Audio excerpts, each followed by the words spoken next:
Good morning, good morning, good morning. I'm Lizzie Barton. I work at Lichfield District Council along with Joan and the gang on the table back there. And we're really delighted to be here today. I was asked to give a little bit of a journey overview of what we've been doing over the last few years, just in terms of trying to improve our customer service and the way we look after our customers, particularly with the focus on trying to help people who were more vulnerable get to the support they want and get the detailed help they need, rather than being lost in a mass of other customers. So I will take you through a few slides. I did some animations on the first slide. You're going to be really impressed. Bear with.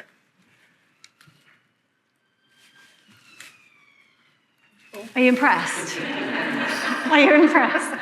He really wanted to be here today, but couldn't. This is our chief executive, Simon Fletcher. He had a dream, a field of dreams. And then he came and plucked me from South Derbyshire District Council and dragged me back to Lichfield and asked me to deliver it for him. And his dream was to help people who are the most vulnerable get the help they need and not be lost in queues, hours of waiting, standing at reception, trying to speak to somebody when other people who perhaps just want to report a misbin or just want to complain are standing in front of them and taking up time. He wanted us to create online experiences that were safe and easy and that people really trusted, for people to be able to get help when they needed it, not when we were open. I mean, who wants to phone a council during a work day? I don't know, how many people in the room would want to phone their council during a work day? I wouldn't. And he wanted us to be able to deliver that more targeted support to our communities. And this is what we did to try and achieve that. So there's his vision. He wanted a 39% decrease in calls. He wanted a 383% increase in live chats, a 31% increase in the digital forms we have on our website, and over 25,000 WhatsApps per annum. And most importantly, at the bottom, was that better quality face-to-face interactions for the people that needed support and really needed our support. So I'll just take you through a few of the things we've done. So WhatsApp, we launched WhatsApp in December 2024, so we're only really early on in our journey. It's a really powerful service. If anybody around the room wants to pick our brains about how we've done this, please do. Amy's at the back and Claire's at the back. Claire looks after customer services. Amy helped us to implement WhatsApp. It's a way that people that don't want to phone us can get usually the same day support, depending on when they contact us. If they contact us before 4 o'clock, they will get same day response. If they contact us after 4 o'clock, it's next working day. People are using it for a huge variety of contact types. We have some rules around how we actually interact with people through WhatsApp. If we do tend to head in towards complex or confidential data, what we will do is we'll pick up the phone and phone them, but it's a really immediate way for them to get in contact with us. People don't expect an immediate response on WhatsApp. We're used to all contacting companies to complain or contacting customers for queries, whether that's about a product we might be buying, and we're used to them taking a few days to get back to us. We get back within the same day, but it's really helping for us to free up the telephone lines and move people that are happy to contact us otherwise onto WhatsApp.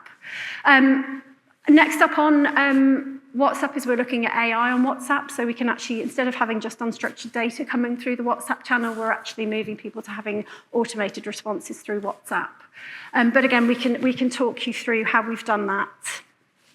In terms of the feedback we've had so far, there's a few of the quotes we've had so far. Easy to use, can't believe how quick it was. The teams love it as well. Customers aren't hanging on the line. They know that they can take a little bit of time to get back to them. So the contact centre team, and it's all integrated into the contact centre platform, can take the time to get back to people. And with no advertising whatsoever, the amount of people contacting us through WhatsApp has become really popular. It's up to about 1,400 a month, and we're aiming for 2,000. But I think it will become probably our primary point of contact moving forward. We've also launched live chat. We were chatting about this on the train on the way down, and actually our contact centre don't love live chat as well, as they do like WhatsApp. Live chat, people do expect a more immediate response, so once you're on a live chat, you've got to hang on and make sure you serve them, but then that person might go off and make a cup of tea, have a wee, and then come back, and your agent has still got to be there waiting to respond to that customer. But nonetheless, it has taken people away from our telephone lines, and again, freed our staff up to look after people contacting us via the telephone who really do need to talk to us. Staff do like using it. They can handle multiple WhatsApp live chats and calls at the same time, but again, they prefer WhatsApp as well.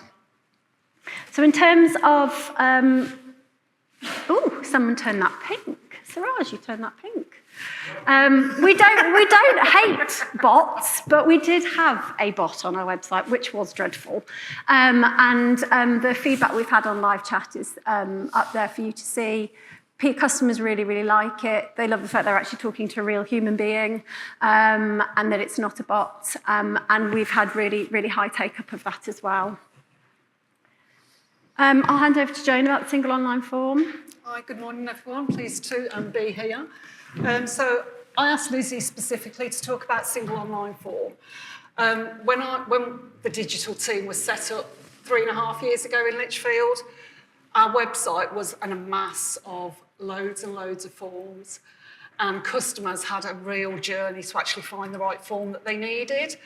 So we put our digital team to the test, and we created a single online form. That single online form allows people to book, report, or apply for any service or anything within the council. When I say anything, there's probably some limitations. There's some government forms that we haven't been able to do. But if somebody wants to tell us about vandalism, if somebody wants to tell us about a cleansing issue, anything like that, it can all be done in one place. So no longer do they have to scroll through and try and find it. They will just click on one button, and then they have a series of drop-down menus that takes them to the form. It's really, really good. It's replaced over 200 forms with one access point for our customers, and that is brilliant. I'm really proud of the team for doing this. It was one of the first big achievements we had within digital, and it makes a massive, massive difference. So if anybody wants any help, we're very, very happy to share with you what we actually did to create that single journey. We have about 8,000 online forms sent in for our district council a month, and it all looks the same. It's a standard format. We haven't got to try and understand the different layers of different forms. So we love it, really, really good, and we hope to increase that up to 12,000 a month. Mouse getting dry now. I knew it would happen. Okay. Online triage support.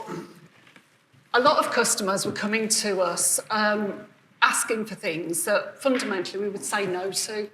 Probably after a while, we weren't able to support them or weren't able to do that service for them because they didn't qualify. So what we've come up with is a triage system. So if somebody wants to contact us about benefits, instead of just sending or filling in a form, sending all of the information into us and then us assessing that decision, we actually do that online now. So the customer goes through a journey online, answering certain questions that we ask, that gives them a response straight away to say, yes, you're likely to qualify, or no, you definitely won't. If they definitely won't apply, or definitely don't qualify, I should say, then we don't get the information coming in, which means that our people aren't having to look at information that actually is not going to go anywhere. Again, really, really proud of this. We've got various different ones we've put in place, all down to developers at the back. So if anybody's interested, please let me know. We're happy to share. Thank you.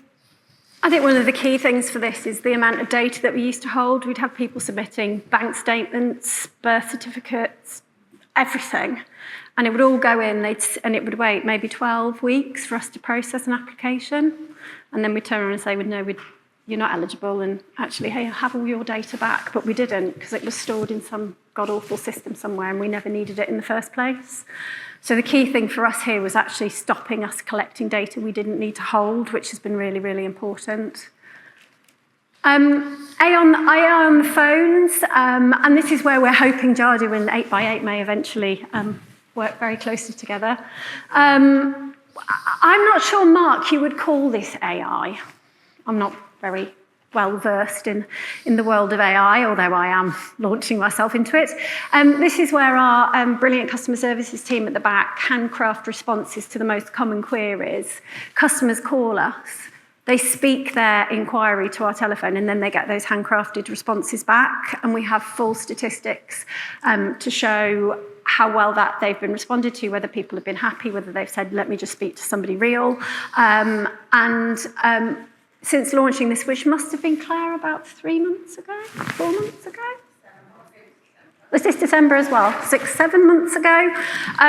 We've handled more than 4,500 calls so far, and we've really relieved pressure on the contact centre, and we've only put it on one element of our telephony line. So where people press 6, I think it is, for a general inquiry, this is where we've placed it. But we're moving it now onto our other lines, including waste, council tax, revenues and benefits, so that people can actually start to get some more in-depth queries. And what we'd love to be able to do, I think the next slide actually is Agent X, is to be able to hook 8x8 up with, which is our telephony system, by the way, 8x8 up with the website AI, so that that can then answer those queries as people speak them to our telephony system. So I think this is a really powerful way forward. So then finally, the next or last kind of significant piece in our jigsaw of our customer and digital strategy was the launch of a ChatGPT AI search, and I thought I was bonkers when we wrote this in, and then Jadu did it. And we are delighted to say that we are going to be hopefully the first customer to go live with Agent X. It's been a really exciting journey to work with the gang at the back of the room and down here to try and develop this so that it's a really powerful tool on our website, giving people really helpful and supportive responses to things like, what do I do if I'm homeless tonight? What do I do if I can't pay my council tax? What do I do if I'm in debt? What do I do if my neighbour next door is really annoying me and is having a party at the middle of the night? Well, sorry, we don't come out for enough noise complaints, but hey, at least we're giving them the right answer at the right time.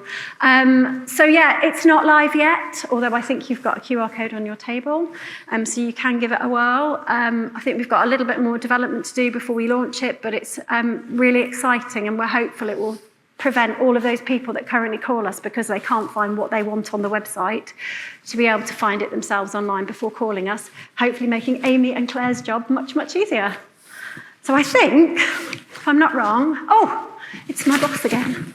We've made him smile, well, for a few minutes before he tells us then what he wants us to do next. But we're really chuffed. We're really proud of the way we've worked with Jadu and 8x8, and we're looking forward to them working more closely together in the future. And certainly what we have done is freed up time to be able to help those more vulnerable customers, which was our vision right at the beginning. And we're really happy to take any questions and give advice or guidance or tell you where we went wrong, because we haven't put that up here. There were many times we went wrong, but we hid them. So yeah, but we're really happy to give our journey out to anybody if you're interested or want any tips. Thank you.